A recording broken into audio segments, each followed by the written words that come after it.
Stage is yours, Van. All right. Good luck. So, hello everyone and welcome. My name is Jos Wetzels and I'm a security researcher with Forescout's Federal Labs. And today I will be talking about a bundle of operational technology vulnerabilities dubbed OT ICEFALL, which we released this year. So a little bit about Federal Labs. We're the threat intelligence arm of Forescout. We're a vendor of control and visibility solutions aimed at OT, IoT, medical devices, and so on.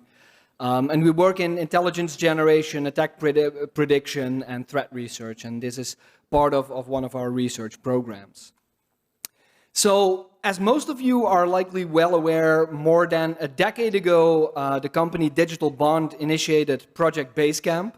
Just for a show of hands, how many people are familiar with Project Basecamp? Not that many. So Project Basecamp was modeled after the Firesheep project, and it aimed to show that most ICS OT devices had a basic lack of security control, so no security whatsoever. They looked into multiple products by a lot of different vendors, and they found what is by now common knowledge, that a lot of OT products lack the most basic of security controls. Now, this lack of basic security controls has its roots in the historical deployment of this kind of stuff in trusted air-gapped networks, but that situation is now a very distant past, and IT and OT are more interconnected than ever before, also as the previous presentation showed, and even wireless and cloud technologies are making some headway in this space. Now, in the past decade, a lot has changed in OT security too. First of all, in terms of awareness, people are aware of this problem now. They're recognizing it, that something should be done about it. And secondly, with the advent of various standards-driven security efforts, such as IEC 62443, NERC CIP, you name it. But what you see if you look at OT CVEs is that time and again, trivial vulnerabilities continue popping up in OT products. And since we get a lot of customer asks to look into or support a specific OT system, we set out to do a checkup of the progress that has been made essentially in the past 10 years on the insecure by design front by taking a quantitative approach in the actually deployed install base among various parties. So the first thing you might ask is, if insecure by design is such a well-known issue, why revisit it? Why bother talking about it again? Well, the problem is that if you want to do effective risk management, that is complicated by any sort of opacity. If you want to know whether real progress is being made on this front, or what is actually under the hood of new security controls that are being introduced, you will need to dig a little deeper than just the surface level assumptions that people have been making. You cannot simply assume that every proprietary system that you encounter is and will always remain broken in the same ways. Security mechanisms are sometimes retrofitted onto insecure protocols, so your judgment calls from 5 years ago might no longer hold. Authentication implementations change over time, etc., etc. In addition, it's also not enough to know whether something is insecure, because that doesn't mean anything. You need to know in what way it is insecure. So it matters a lot whether I'm able to change a particular set point, for example, change a temperature or a pressure rating, or if I'm able to get remote code execution on a device and bypass any sort of intrinsic limitations. And you will need to know that kind of info to justify the right compensating controls that you might need to take. So it's very important to do this checkup now and then. So let's start with a brief overview of the issues. In total, we uncovered 56 issues affecting more than 10 vendors, and this includes all kinds of vendors and all kinds of industry verticals, DCSs, which are distributed control systems, such as Emerson DeltaV, which is very big in oil and gas, and Ovation, which is very big in power generation. It also includes safety controllers like the Honeywell Safety Manager and PLCs that are used in both manufacturing and building control, like the Saya Burgess PCD, the Omron Sysmac, the Yokogawa Stardom, you name it. Of the vulnerabilities that we uncovered, well, it didn't surprise us, but what did strike us is that the majority consisted of trivial issues, as you can see on the right. These are not complicated vulnerabilities. They consist of compromise of credentials, firmware manipulation issues, and some very trivial ways to get remote code execution, which we'll talk about a little bit later. So we disclosed these issues to the vendors through CISA, which is a US government body, providing a disclosure deadline of at least 90 days ahead of the release of the report, and in some cases extending it. Unfortunately, the vendor responses, they varied a lot. Some acknowledged the receipt of our reports, but only started in-depth investigations very close to the deadlines. So there was a little bit of a hectic situation around that. And as a result, some issues are still in disclosure. Then some vendors wanted the details to be restricted only to product bulletins, so that only certain customers would be notified and not the general public. In other cases, we had more pleasurable experiences where vendors confirmed to us that these reports actually invigorated their internal secure protocol development efforts. So that's a win in my book. If you want a detailed overview of all the different vulnerabilities, the affected versions, and the detailed mitigations, on the links that are in the slide, you can see the CISA and the vendor advisories, which contain a full guidance. We did not disclose full technical details of all these vulnerabilities for the simple reason that a lot of these vulnerabilities are inherent to these system designs. In some cases, they will be essentially forever days. Some of them will not get patched. They will only get workarounds and mitigations. And once you are able to reproduce this vulnerability, it's usually fairly trivial. So there is really a balance to be made here, whether you want to put that out in public in full. So let's take a deeper dive into a recurring category of issues: broken authentication schemes and improper fixes for them.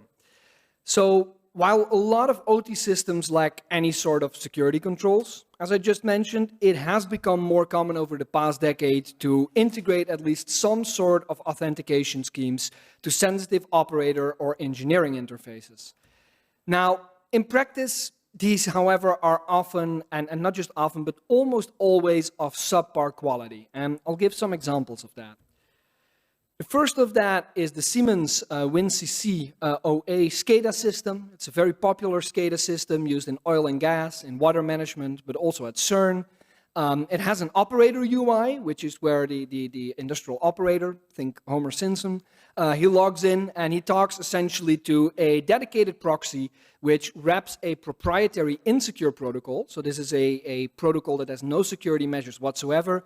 They wrap it in TLS, and then they have a couple of authentication methods on top of that. And there's 3 modes for that. The first mode is, well, as it says, client-side authentication, which used to be the default prior to version 3.17, and this is the preferred version for single sign-on integration. So if you want to couple this kind of authentication to your Active Directory or whatever, you do it through this mode. Then you have server-side authentication that has become the default since 3.17, and then you have the option to integrate with Kerberos. The problem with client-side authentication is that it stores the credentials as database points in the SCADA database. And then essentially what the client does is when I try to log in, it asks the database, can you give me all the users and the passwords, and I'll check them locally whether, you know, that is a right fit. So an attacker can just write a malicious client that doesn't do that and talk directly to the database, and on top of that, they can also fetch the credentials. Now, this wouldn't be that much of an issue if this wasn't the mode that is required to get it coupled to your Active Directory. So a lot of people are kind of stuck in a catch-22 here. Another thing we took a look at that was kind of exemplary of like failures of authentication is the Motorola MDLC protocol. It's a SCADA protocol that is used to communicate between the central SCADA location, as you can see there, to an RTU over a wide area network, and that can be transported over anything from IP to serial to radio to microwave, you name it. Now, it doesn't have explicit authentication, but there are 2 modes of encryption based on a pre-shared key that you program into the SCADA and into the RTU. Now, in the newer RTUs, there's a mode that's based on AES 256, but in the older modes, there is an undocumented mode that turned out to use the tiny encryption algorithm in ECB mode. And this mode is supported by newer RTUs for backwards compatibility and mixed network reasons up until this disclosure. Of course, people with some basic knowledge of cryptography, they will know that using any block cipher in ECB mode means you're opening yourself up to a host of issues, like known plaintext issues, block swapping attacks, since it guarantees integrity and confidentiality only at the black level and not at the ciphertext level, as illustrated by the notorious ECB penguin on the right. Next are the Saya Burgess PCD PLCs. These are PLCs that you see a lot in, for example, gas control networks, but also the more high-tech building automation. They use a protocol called SBus over port 5050 UDP. It's originally a serial protocol. It's master-slave based. And it does have some sort of authentication. What it does is essentially you perform a write operation to a static memory address, and then it says, you know, you're authenticated or not. The problem is that the authentication happens by sending a 32-bit hash derived from a CRC check to the PLC without a nonce. So it's not a secure hash, and on top of that, there's no freshness, so it's vulnerable to every attack in the book. There's collisions, there's replay attacks, and to finish it off, it doesn't really matter how well they would have implemented this algorithm because they do the authentication based on an IP whitelist, and it's a UDP protocol. So, yeah. Another interesting case with some overlap here are the issues that we found with the Emerson control wave PLC. They're very popular in transport pipeline, gas transport pipeline control.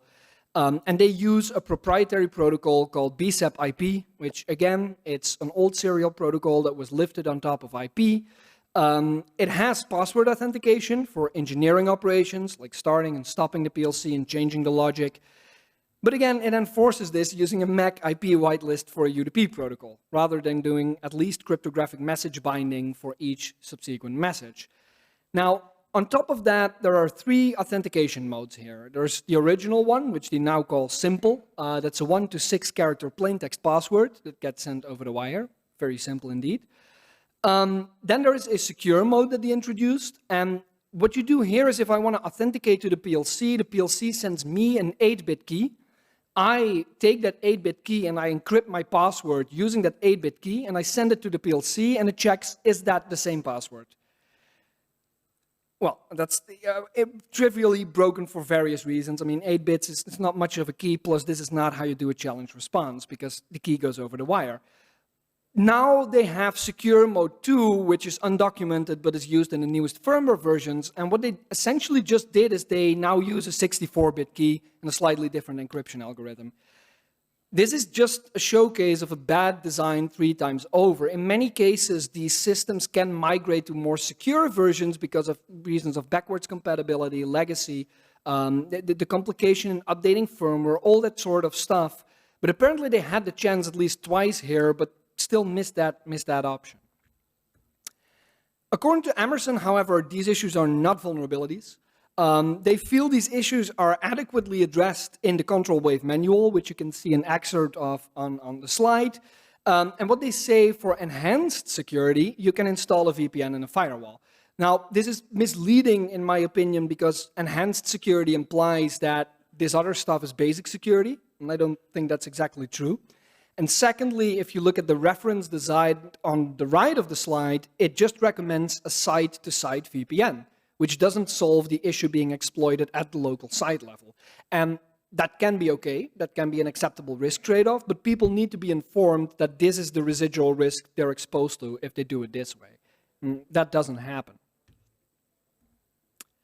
An example of an incomplete rather than an improper bug fix is something we found in the Yokogawa Stardom PLCs.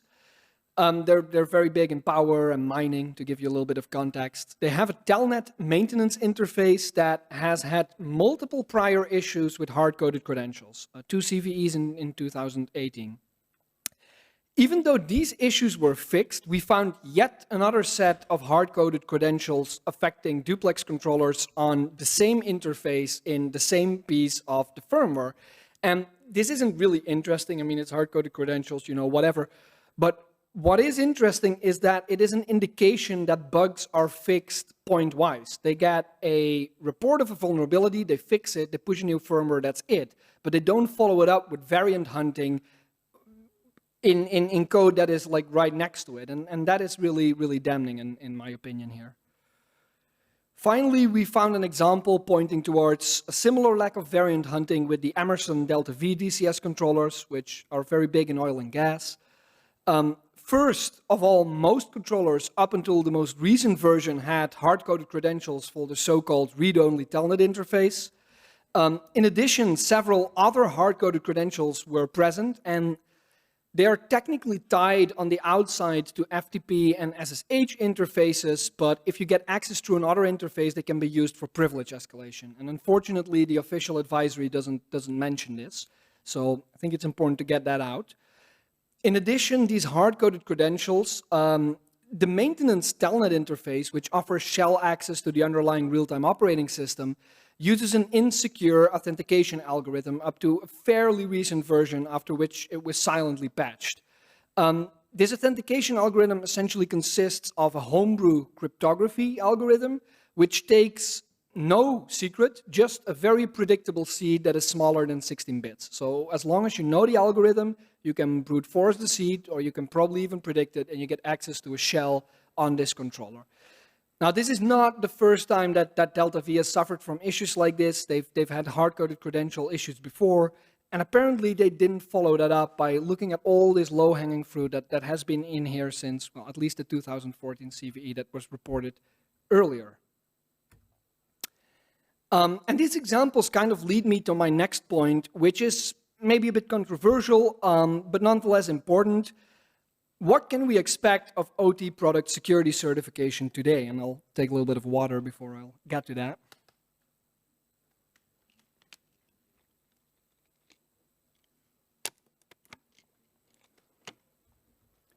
So what we found was that the majority of the affected product families had some form of security certification, even though the issues that they suffered from were fairly trivial issues. I mean, this stuff is not rocket science.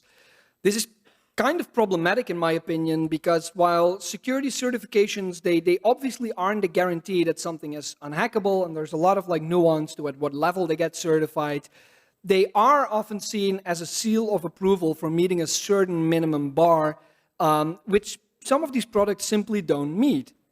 And in my opinion, that leads to a false sense of security. So there are several issues contributing to this problem, which I won't get into in detail, but I do think it is important that for all of these insecure by design issues, at least the ones which are not broadly known, there is some sort of an independent artifact in the form of a report or a CVE that certification laboratory auditors can refer to when they're doing these audits, because they don't have a lot of time to do these audits. They're often not subject matter experts on OT technology, so they need some sort of a reference to say, look, this protocol, I can't look into it in depth, but it doesn't meet the criteria that it should meet.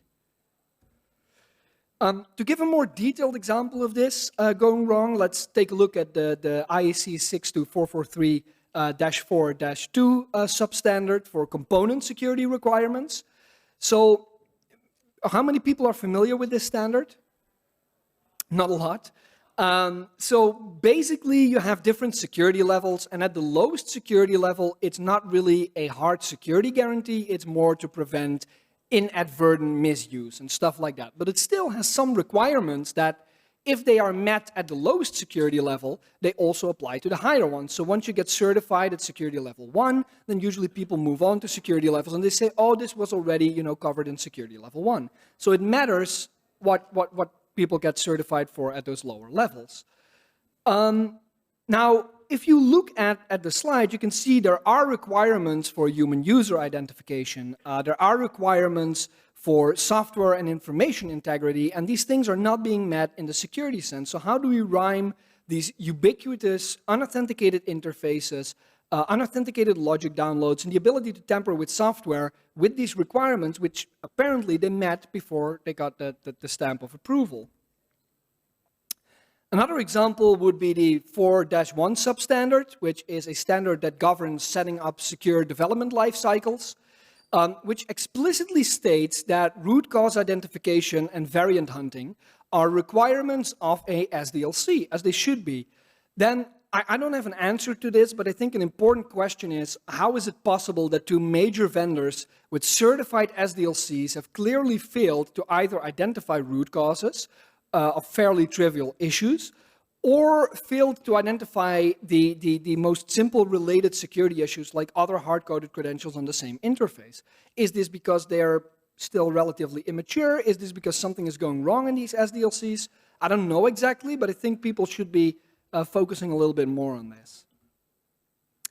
And finally, regarding the same 4-1 standard on SDLCs and slightly related, a standard by General Electric called the Achilles Product Certification Standard, they have a requirement that states explicitly that an SDLC should guarantee products are tested for abuse cases. In other words, they should be fuzzed. Now, the Achilles ACC certification, if you look at the slide, actually claims that using the Achilles test platform to do a whole bunch of systematic fuzzing in specific protocol stack layers. However, if you look at which devices are ACC certified, even at security level 2, it includes a host of like real-time operating system and devices that in recent years have been found vulnerable to memory corruption flaws in TCP/IP stacks, which we and some other security companies uncovered that were, to be honest, also quite trivial. It didn't take a lot of fuzzing to find these. So the question is, if this is a requirement and if this is being done, who is doing the fuzzing here? And who fuzzes the fuzzers? Now, all of these examples lead to the question, when is something actually secure by design? What does this mean? Now, in this research alone, we found 22 CVEs related to broken authentication, while if we look at a selection of similar issues in prior work, we can find at least 28 CVEs with similar root causes in the last 5 years. So this is not an issue of certain vendors. It is not an issue of a snapshot in time. It is not an issue of cherry picking something. This is a broad issue among security controls if they are present in OT. That's worrying because, in my opinion, a false sense of security is actually worse than a clear sense of insecurity. Because if you have a clear sense of insecurity, you can take the right compensated controls. Well, if you have a false sense of security, well, you think you're good while you might not be. So what can we expect of product security standards? Well, I think they serve a purpose. This is not to say, you know, standards, throw them in the bin. That's definitely not the case. They've advanced security in many areas a lot. They have a role to play, but I think their track record deserves more scrutiny than it has been getting so far. Most standards have functional requirements stating that something has capability X or something shall have capability Y, and then it needs to be functionally validated. So if it needs authentication requirements, people check, oh, is there a pop-up box with a password, but not like, how robust is this? This, in my opinion, adds very little. So yeah, people should look into this in more depth. Finally, secure by design is not enough. We need secure by default. You shouldn't say, oh, you know, it's not secure out of the box, but there's this hardening guidance all the way at the end of the 600-page manual, which you need to follow, and then you also need a subscription to our support services to get, you know, the reference document with the reference architecture. No, make it secure by default, because otherwise people are going to get enough rope to hang themselves with. Now, during the research, there's some classes of issues that require a bit of nuance when looking at them in both directions, and their impact, and we'll briefly go over some of them.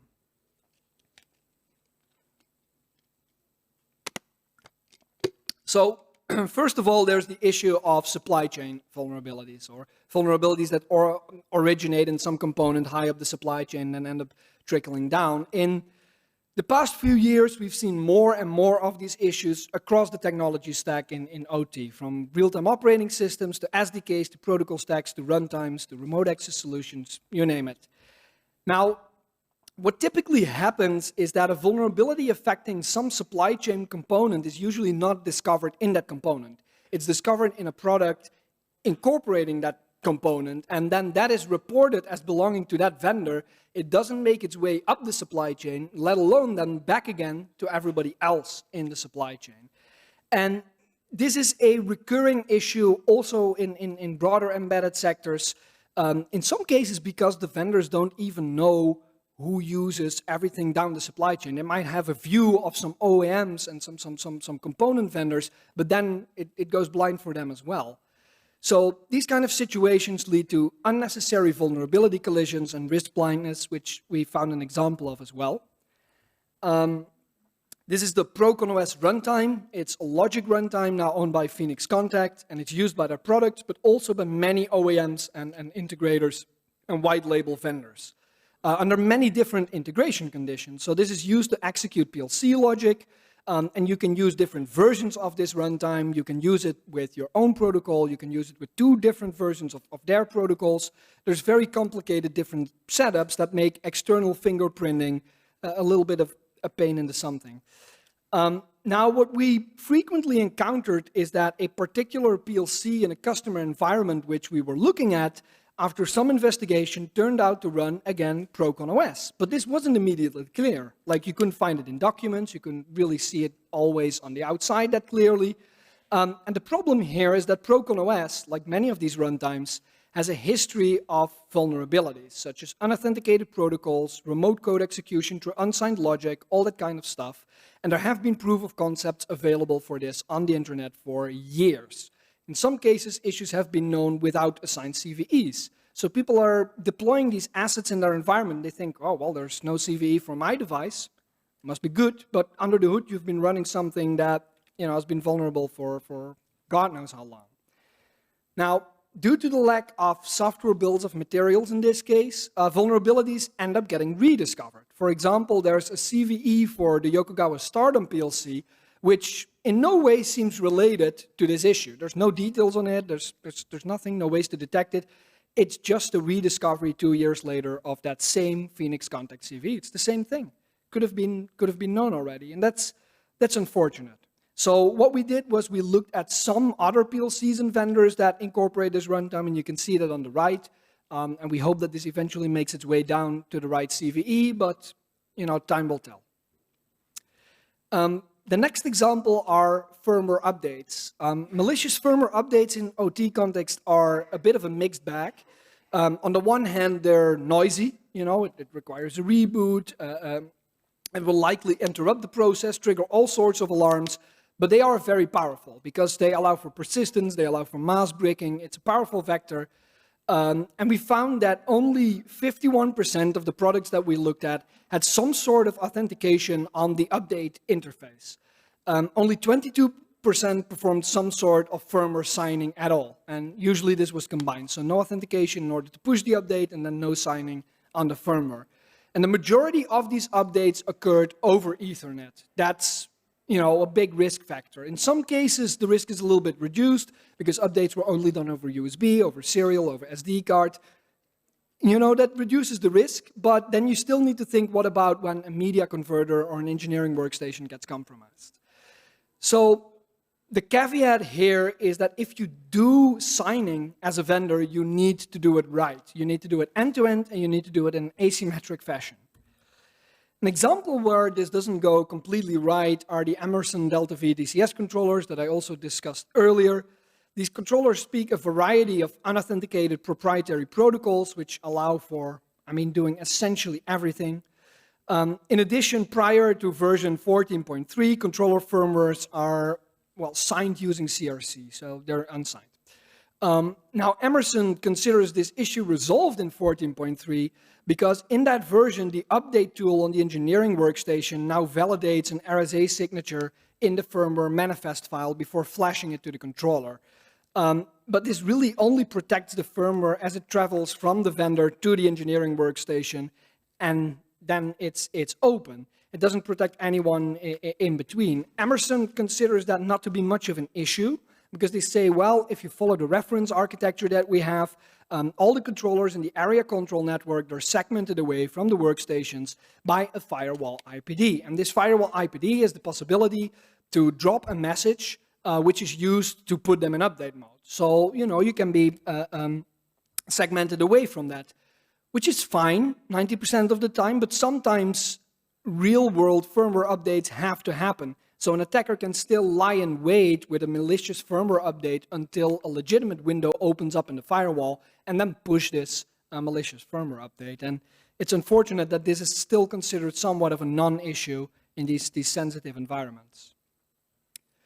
So a second point that requires some nuance are vulnerabilities related to unsigned PLC logic. Generally speaking, as shown on the bottom of the slide, a PLC logic is typically compiled to either native machine code for some sort of like a microcontroller, these days a lot of PPC and ARM, or they're translated to some sort of a bytecode or a scripting language that's then interpreted. This is fed to a logic runtime, and that executes it either directly on the CPU through a code loader, runs it on a VM, or dispatches it to a dedicated ASIC or FPGA, which handles logic execution. In the controllers we looked at, the vast majority executes their logic as native machine code, and none of them sign this logic. Only a handful do some sandboxing. So if you combine this fact with the fact that most of these PLCs have real-time operating systems that lack support on part of the operating system or the MMU to do any sort of memory and privilege separation, this leads to situations where usually the ability to download logic is not just the ability to manipulate whatever is going on in the ICS, but to get code execution at a very deep level on these PLCs. It's essentially execute my shellcode, please. And this matters since the direct impact differs quite a bit between these architectures. To give you an example of that, consider the Omron Sysmax C families compared to the newer N families. Essentially, the difference is that on the older families, they used an ASIC for the execution of the bytecode. So if I can modify this bytecode because it's not signed, I can make, you know, the industrial logic go haywire, but I'm still limited to whatever, you know, is being done on inherent safety checks on a device. I don't have native code execution, so I cannot use it as an attack platform to maybe pivot deeper into serial networks and stuff like that. That's not the case for the newer version of the PLC, because people are moving away from these ASICs, they're moving away from these FPGA architectures towards more commodity platforms running on an ARM chip with a more common RTOS, and in some cases even real-time Linux. So that means that this same vulnerability has a very different impact between two product lines that you need to be aware of if you want to make the adequate compensating controls. One example of the difference in the other direction is the Honeywell Safety Manager. This is a SIL3 rated safety controller used in various critical applications. The engineering software is called Safety Station, and it compiles the safety instrumented function diagrams, again, to unsigned native machine code. This is then wrapped in a project file, and it's downloaded to the PLC through an unauthenticated interface. And after receiving this logic, it transmits it across the backplane to the hard CPU module, which then executes it essentially unconstrained. Now, interestingly, this issue does not apply to the newer generation here, the S300, because here the safety instrumented diagrams are compiled to bytecode, which are executed on a VM. So maybe it's possible to break out there, but that takes another VM escape, and that makes it a very different kind of vulnerability. Finally, there's some nuance to be made regarding to mode switches. So what you typically have on a lot of PLCs and industrial control devices is you can regulate the mode it is running on. So I can say, execute your logic, and then I turn a switch and set it in run mode, or I can say I want to program it now and I put it in program mode or idle mode. And these are safety measures. These are not historically security measures. These are ways to prevent engineers from doing something very stupid while they're working on a plant. But they are possible to use as a very good security mechanism against unwanted logic downloads. If you have a mode switch that says, I'm in run mode now and I don't accept downloads, then during operations, you're safe from malicious logic downloads. Now, the pitfalls here is that not all of these mode switches are the same. You want distinctness. You want a distinct run and program mode. You don't want them combined, because then engineers will leave them in this combined mode forever.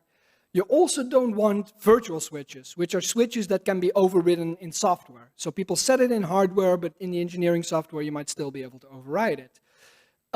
You also need to be wary of exception modes. So some of them have an exception mode that say if you can configure the PLC in this or that way, then it ignores the mode switch. And finally, you need to be wary of what are the defaults. And we found that only a minority, 17% of the devices that we looked at, have actually these full mode switch type of support. An example of this is again the Emerson Control Wave PLC. Firmware updates here are unsigned, and this is troubling given that, as I previously discussed, they happen over this BSAP IP protocol with all the discussed issues. Again, even despite this fact, Emerson didn't consider this a vulnerability either. because they have a key switch and it can be set to run mode, and then there's a configuration setting which can disable any remote changes. But the problem is that the key switch also has a remote mode, which is a combined run and program mode. And knowing engineers, for practical reasons, they're going to leave it in that. And if you aren't very explicit about that in the manual, that is going to happen. And then this configuration setting, it's not enabled by default. And if you enable it, you can't do any remote engineering anymore. So, yeah. A final example of why there's a lot of ifs and buts to mode switches is the Honeywell Safety Manager again.